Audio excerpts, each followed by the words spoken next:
right? We will discuss to check whether the given relation is reflexive, symmetric, asymmetric, antisymmetric and transitive or not, right?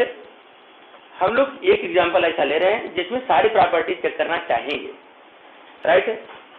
Suppose that set A is given this and one relation R is defined on set A is what this, right? और वो क्या क्या है देखिए, 1 1 1 2 2 1 2 2 3 3 3 4 4 3 4 4, correct है? मैं आपको इस एग्जांपल से बहुत सारी बातों को समझाने का प्लान करूंगा, जरा ध्यान से देखिएगा और समझिएगा। इस केस में पहले बताओ, here delta is what, that equality relation और diagonal relation is what, only 1 1 2 2 3 3 4 4, only 4 pairs are there, right?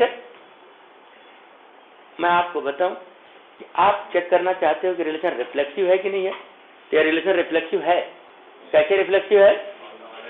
Yes, हाँ, इधर देखो, एक तो 1 1 दिखाई दे रहा है, every x is related to x, देखो 4 x are there in your set A, 1 is related to 1, 2 is related to 2, 3 is related to 3, 4 is related to 4, right है? आप इस प्रकार से भी चेक कर सकते हो।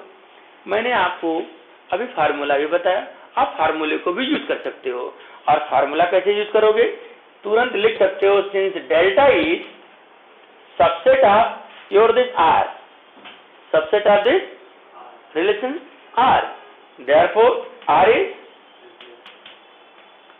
is reflexive, राइट है? ये हमारा फर्स्ट पार्ट हो गया। क्या है रिलेशन इरिफ्लेक्सिव भी होगा? नहीं। क्यों? रिलेशन रिफ्लेक्सिव हो चुका है, रिलेशन रिफ्लेक्सिव हो चुका है। रिलेशन अगर रिफ्लेक्सिव है तो there is no chance to be irreflexive, अरे राइट है? अगर आप प्रूव भी करना चाहते हो तो क्या प्रूव कर सकते हो? Delta intersection R, delta intersection R is what? Delta itself, since delta is subset of R, every element of delta is what available in your set R, it means intersection of these two is what? Delta itself, and delta is not a null set, therefore this relation is not irreflexive. So you may write it in two different ways, आप इसको दो तरीके से represent कर सकते हो। Since delta intersection R is delta, it is not a null set, therefore R is not irreflexive. देखो ये 100% मैकेनिकल हो गया। आपको ना उतना तकलीफ नहीं है, फार्मूले में रखा और जवाब चेक करना चालू कर लिया। तीसरे नंबर पर हम लोग चलेंगे कहां सर? सिमेट्रिक। सिमेट्रिक प्रूव करने के लिए सबसे पहले क्या निकालेंगे? R inverse. And R inverse क्या होगा?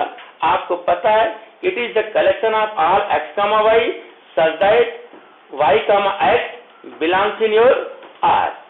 आप बोलते रहिए यहां से, this is 1, 1 2, 1 1, 2 2, 2 3, 3 4, 3 3, 4 4, 4, and by this way what we see, it is equal to relation R.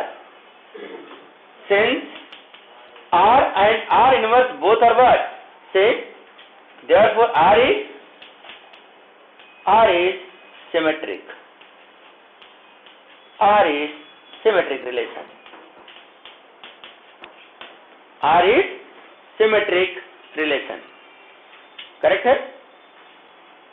मैं आप लोगों को इसका फोर्थ पार्ट बताता हूं। फोर्थ पार्ट क्या होगा? असिमेट्रिक। असिमेट्रिक बताना तुम्हारे लिए बहुत इजी हो गया। कैसे?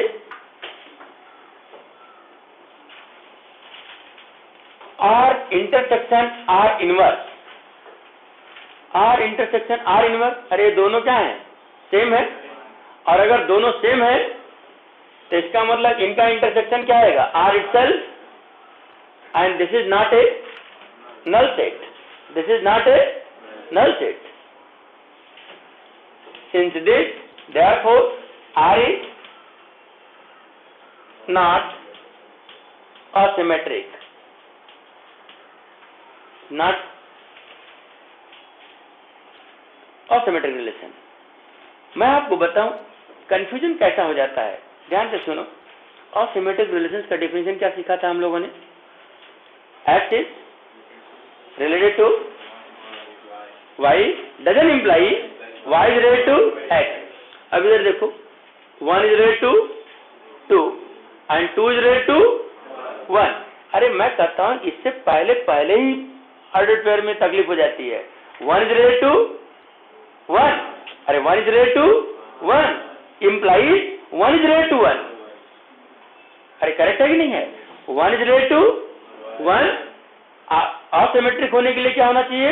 1 is not related to 1। अरे ये यहां है, पहला ही पेयर इस बात को इंडिकेट करता है कि रिलेशन असिमेट्रिक नहीं है, लेकिन लोग इस बात को समझते नहीं है।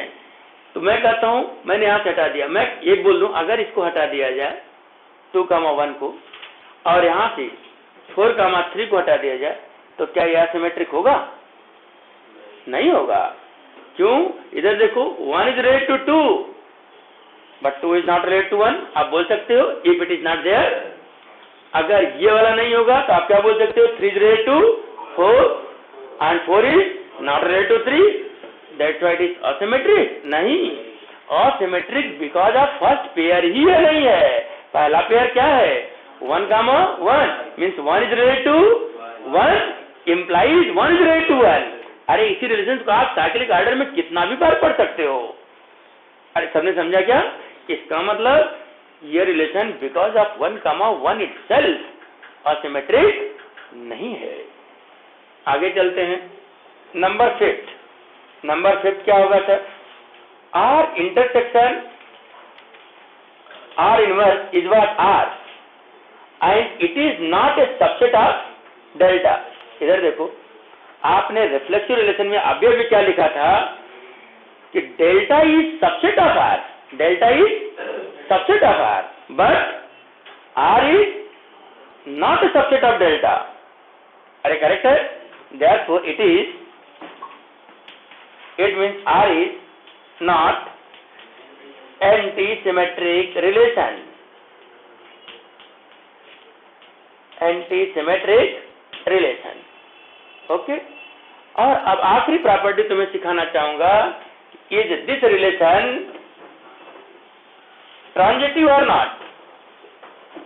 ट्रांजिटिव होने के लिए ध्यान से देखो number 6 transitive. In this case MR क्या होगा? क्या आप इसका मैट्रिक्स रिप्रेजेंटेशन बता सकोगे? देख करके तुरंत बोलते रहो अभी स्पीड से। 1 1 0 0 राइट है। 2 से बोलो 1 1 0 0, 3 से बोलो 0 0 1 1, 4 से बोलो 0 0 1 1। अरे करेक्ट है? आपके मन में एक सवाल आना चाहिए कि सर आपने एमआर निकाला क्यों? मैं ये बात बताऊं पहले, क्या ये रिलेशन ट्रांजिटिव है? इधर देखो थोड़ा समझना इसको, इस एग्जाम्पल को समझना। मैंने यहां से 4 and 4 को हटा दिया, राइट है? 4 and 4 को हटा दिया। क्या ये रिलेशन ट्रांजिटिव होगा? क्यों नहीं होगा? आप ध्यान से देखो 1 is related to 1, 1 is related to 2, इसका मतलब 1 is related to 2, that is here। अरे करेक्ट है? 1 is related to 2, 2 is related and 2 is related to 1, it means 1 must be related to 1 and that is here। अरे सबने समझा क्या? फिर आप यहां पर ऐसा बोल सकते हैं 1 is related to 2 and 2 is related to 2, then 1 must be related to 2 and that is here। अरे करेक्ट है? फिर यहां पर भी आप बोलिए 3 is related to 3, 3 is related to 4, 3 must be related to 4, that is here। 3 is related to 4 and 4 is related to 3, so 3 must be related to 3 and that is there। तो कौन सा ऐसा पेयर जो नहीं मिल रहा है? ये रिलेशन ट्रांजिटिव है या नहीं है? अरे यस सर और नो सर? देखो तुम सब विद्यार्थी मुझको जवाब दे रहे हो यस सर। जबकि ये ट्रांजिटिव नहीं है। क्यों नहीं है ट्रांजिटिव? मैं तुम्हें इस बात को समझाना चाहता हूं। आप ऐसा आगे पीछे सारे पेयर्स के साथ चेक करने में कहीं न कहीं अटक जाते हो। इधर देखो, 4 is related to 3 and 3 is related to 4। अरे यहाँ पर पेयर्स को इसी ऑर्डर में लिखना कोई सिग्निफिकेंस के अंदर नहीं है। इधर देखो, 4 is related to 3 and 3 is related to 4। It means this 4 must be related to 4 and 4 is not there। It means this relation is not transitive। अब एक बात समझ रहे हैं? अब मन में एक सवाल आता है, अरे वाह, इतना आगे पीछे कौन जाकर के चेक करेगा कि रिलेशन ट्रांजिटिव है या नहीं है? ये तो एक सच में बड़ी मुसीबत की बात है। तो बड़ी मुसीबत से बचने के लिए हमने इसको फार्मूलेट करके तुम्हें सिखा दिया है। अब वो फार्मूला सीखोगे मेरे साथ। कैसे सीखोगे? 4, इधर देखो, मैंने ले लिया। आप यहां से क्या निकालोगे? mr square. mr स्क्वायर का मतलब आप इसी मैट्रिक्स को 2 बार लिख दो, राइट है? यहाँ क्या आएगा? 1 1 0 0 1 1 0 0 0 0 1 1 0 0 1 1 1 1 0 0 by this way written this। अरे करेक्ट है। So what about it's product? आप जानते हो जब इसको आप मल्टीप्लाई करते हो under that your ordinary multiplication it gives what 2। यहाँ 2 आएगा, लेकिन क्या 2 लिखेंगे हम लोग? नहीं। आपको पता है रिलेशन है तो है, नहीं है तो नहीं है। इसका ना तो कुछ मल्टीपल होता है, ना तो इसको फैक्टराइज किया जा सकता है। इसका मतलब उस 2 के प्लेस पर क्या लिखेंगे? 1। और यहाँ क्या आएगा बोलो?